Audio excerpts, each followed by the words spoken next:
Hey, what's up, guys? Don't know really what I'm doing here, but I'm here to help. This is one of those plastic parties where I'm going to talk more about posing and lighting and things like that. And even though I spoke about these things numerous times, I guess I'll keep redoing it. I guess I got to do it every couple months now because there's always new people asking and they can't find the videos. And then instead of just reposting, I guess I'll do new updated ones. But anyway, yeah. So I got a bunch of figures in place. Today we're going to talk about stuff like fighting, framing, and lighting again. As you can see, I'm really not used to this because I've done it already. So I don't know, it's hard to explain. But anyway, in this video, I have Testman. Shout out to Toy Fiend who got me Testman when I missed my pre-order. And I have a bunch of other figures in the back. And I'm going to slowly go over some stuff that I find easier for me to allow for posing and what helps me. First things first, the very first thing I'm going to do is that I'm going to show you guys my lighting setup. So excuse the hot mess because this is the way it always is when I'm doing a bunch of videos. I'm in organized chaos. So as we take this off, you can see my workspace, frames, all sorts of other crazy stuff. We take a step back, right? Voila, even better. So I took a whole frame back.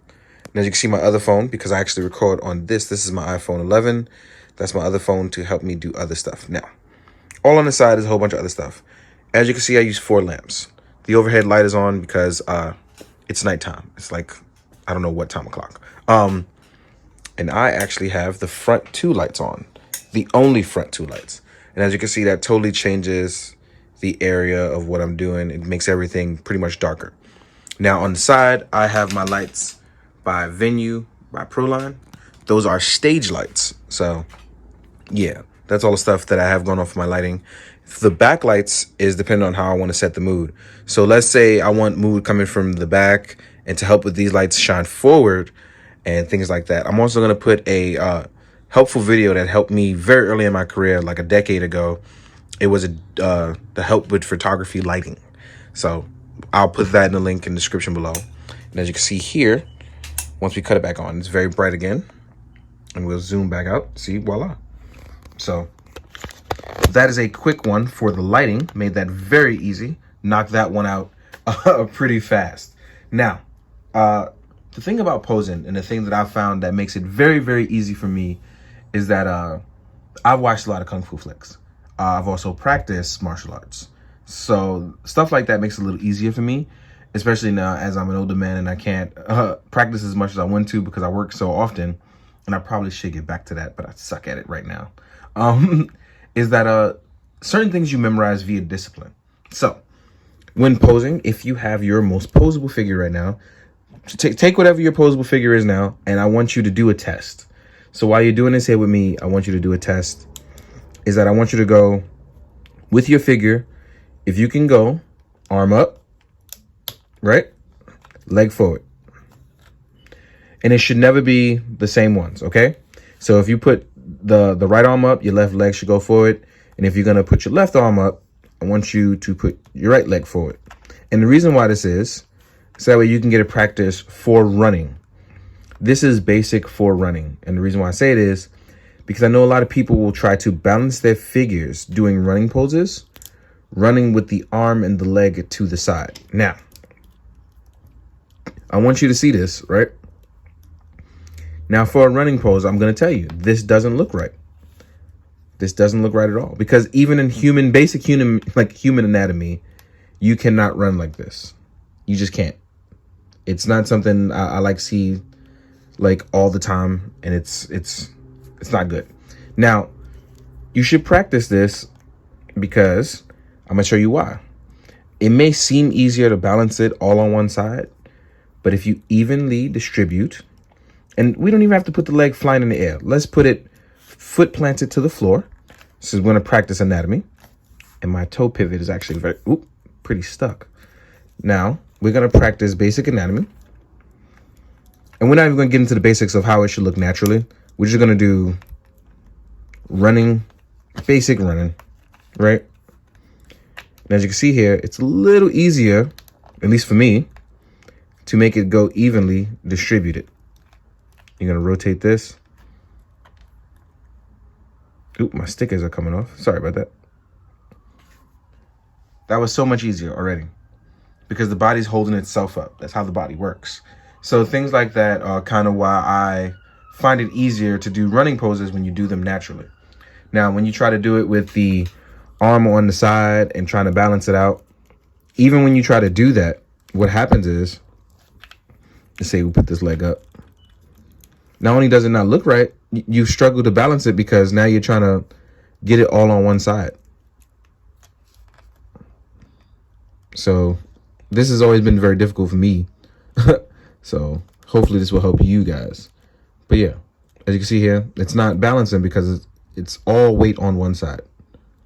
Even if I'm very good at balancing. So this does not distribute evenly. Now, what I'm going to do is I'm going to swap this around. And little tricks like this, right? So when you're running or you picture yourself running, picture your actual body moving, right? And know how the body moves. Whoop.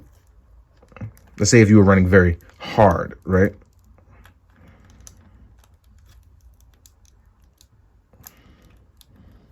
Or running frantically.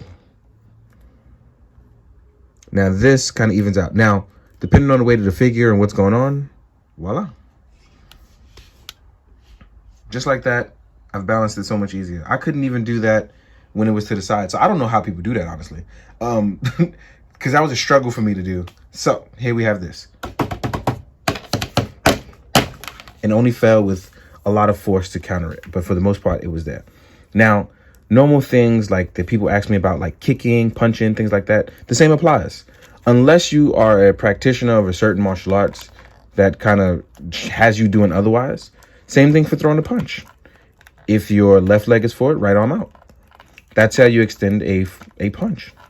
Same thing. Voila.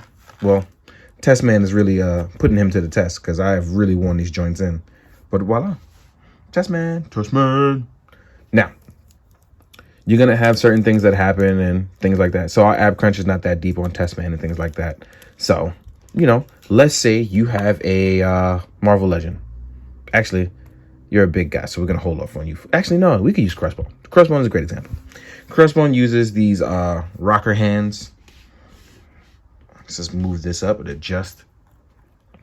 But like even Crossbone, when shooting, and even though I'm not a gun guy, I've had friends help me and practice these things. So when you are extending your line of sight, right? You want to pay attention to where the character is looking and aiming towards. Because he can't rotate his hands in, you have to be careful about rotating the bicep because his only swivel up and down. So these little tips and tricks to kind of keep for yourself and to notice what you're doing. Just, you know, like I said, it takes discipline. And as you can see here, angled him out and rotate this gun a little this way. As you can see here, now it looks pretty cool. Or if you know, doing okay corral stuff, aim at other people. But yeah. Now, people always ask about the kicking stuff. Now with kicking, this guy is not a very good example. Who can we use? Let's use Snake Eyes. Snake Eyes. Snake Eyes is a very good example to have right now. So when kicking, there's different variations to kicking. There is a front kick. This is a very hurtful kick, even though it's a very basic kick. And again, you can just even out the body. Front kick. There is also a front standing side kick. This is kind of my favorite. This actually puts a little oomph and a little force in it. And depending on what kind of thing you are practicing, arm up, arm back, or arms up in defensive pose, foot out, extended. You can extend it to leave it flat or angled, depending on what you're going to do. Or you can extend for a higher kick. Well, higher kick. Now, there's lots of other things you can do with that. So, you can go plenty of places with that. Then there's stuff like the roundhouse. So, just like, I guess you've seen the movies. If you want to practice a roundhouse, the best way to practice it is, guess what? Practice it. So as you can see here, the leg extends out, rotate around. And this looks crazy, right? So what you do is you rotate the follow through, follow it with a roundhouse, and make sure the leg looks as if it's coming from around, right? Little things like that. This is very sloppy on my end, so I'm going to rotate this again back out. But if you're using force or you're going to use that blur effect, this actually makes sense coming around with that kick, because the body will contort this way. It just does, it looks very ugly on a toy. So kind of keep that stuff in mind. So then there's other stuff, simple things like crouching. For a crouching figure, Snake Eyes can actually hit it very easily. So when doing crouching stuff, I've noticed that nowadays most figures have I don't know why I'm tongue twisted for words right now. You're double jointed in the legs. So when you're double jointed in the legs, you got to make sure you don't leave this knee out this way. See how this looks way too flat? What you want to do is you want to make sure it tucks in, right? And press forward. So that way, even though it looked flatter before, what happens is it extended the leg to a point where it just didn't look naturally good. So you want to extend this back flat. And voila. It looks a little easier. Foot can't sit flat for right now, but this actually looks position-wise a lot better. So hopefully that kind of stuff helps. Let's put them off to the side. One of the things I do want to talk about is stuff like stands as well, too. So with stands, there's two types of stands. There are stands. Well, this one is from Fex Hobby. So this is actually pretty good because they actually hold a ton of weight. These are actually really good for holding up things with weight. Probably the best one that can hold the weight that I've had in a very long time. So shout out to Fex Hobby. And then there are stands, which most people have dubbed the ACBA flight stands. With these, I've gotten my original ones from Junior Williams, JR Nightmare. And then later on, I got them from 796 Studios, who makes them.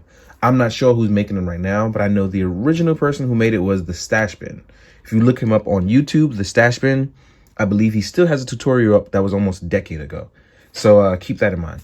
Now, oh no, Leonardo came and ruined it by knocking a bunch of other people down. But yeah, so there's two types of stands. Now with these you can rarely use for mezcos, but you can use for pretty much everything else. So what happens is with stuff like Snake Eyes, I'm going to do a really crappy pose, but I want to show you guys. What you do is you tuck it within the buttocks area, and you make sure the backside is around. All right. And here you stay up there. Now I'm going to lift this up. Voila. Oh, somebody asked me about the voila thing. It's a Brooklyn thing. I'm from Fort Greene. So it's just something we do. So sorry about that if you didn't know why. So let's pick these guys up real fast. Me and my ninja, me and my Spooder Man. So yeah. And as you can see here, Snake Eyes holds up just fine. He looks really good in angles. You have to make sure you distribute that weight evenly though, because if not, they will fall. Because if the weight is greater in the front, the stand will fall over just like this. Voila. Just falls down. Now, there's also SH Figuarts and Ninjas you can put them on. Now for SHF, it gets a little tricky because if you are using the renewal ones, most of the time there's not a gap because these renewals don't have that spot. But if you are using an older SHF, there is space usually by using these drop down method, right? So let's put Gates up there, right? So Gates used the drop down method, placed it in between the buttocks, slides down. Let me just rotate it. And now Gates looks just good. You're going to hide this by rotating it slightly to the side. And as you can see, I can hide the stand in my photo. And now I have a cool jumping pose. Things like this, just, you know, they go a long way, just practicing that stuff, right? So let's actually take a picture of a picture. So even on my phone, see? Let's get that. See? Just like that. Now, if you have mezcos and things like that, you can use a mezco stand, or you can use the Fex Hobby one that I have here. It really depends on you. But I do want to talk about stuff like the NECA, like the Ninja Turtles. Shout out to DNA Photography who got me these guys ages ago. Have not had a chance to review them, but it looks like they may be seeing a review soon. So stuff like the NECA Ninja Turtles, which does not have the ab crunch and stuff like that, but you can still pose these guys up, make them look equally just as cool. Let's drop this a bit. Oop. Lost my suit. Sorry, y'all. Lost my foot in there. And I'm sorry for this video being so long, but wanted to make sure I cover some stuff. Now, with this one's a little tricky. So you could like try it by holding it up through the Flex Hobby stand right here on the back side. So what I did, I just connected it through the back. And if you angle it properly, you can still get some pretty good poses out of this. So let's rotate this arm back and around. Yeah, still get some good poses. I like where this is going. So, I don't know if this is helping anyone. I hope it does. There won't be any photos at the end. But I do want to make sure that I've helped people. And I get a lot of questions, and I normally don't get a chance to answer them. But I have a little bit more free time now, like everybody else. So here we are looking cool. Oh, so stuff like this. I'm going to just try to help you guys as I go along. So stuff like this, right? The little bit of posing that I have here where they crouch down and things like this. This comes naturally to me because I read a lot and I study a lot. But more importantly, when you are invested in a character, stuff like this comes from a place of where you feel like the character kind of resonates from. So for Leonardo, I feel like this is a very good pose for Leonardo. You know what I mean? For Gates, that's how I pose them up. See how he feels. Gomez is always Gomez. Now, for Gomez, if you are a Mezco person, you're trying to pose up your Mezcos and you have something like Gomez, to help you along with that, the one thing I suggest is you apply everything towards that the same way. You just have to use these type of stands, either that being the Mezco or the Flex Hobby or SHF. And when you are using stuff with cloth, I'm super duper ashy for washing my hands so many damn times. What I suggest you do is, and this is what I do, I make sure I pull down and I pull the cloth away so that way it doesn't bunch up, and then I pull up so that way no cloth gets caught. Same thing for the leg. Rotate through.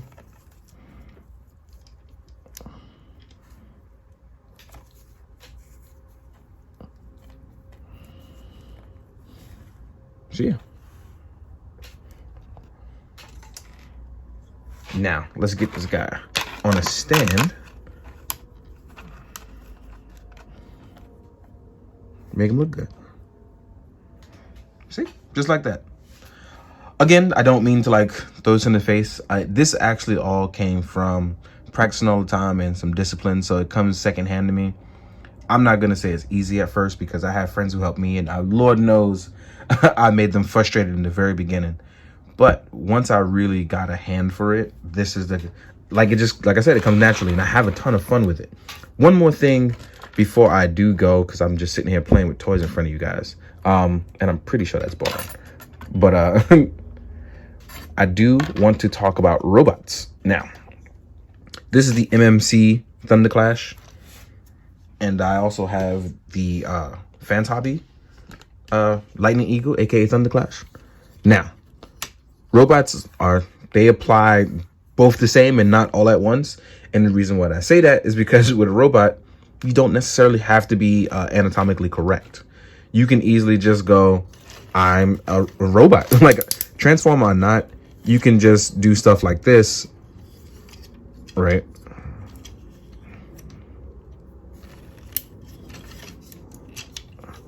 And this will actually make sense because he is a robot, right?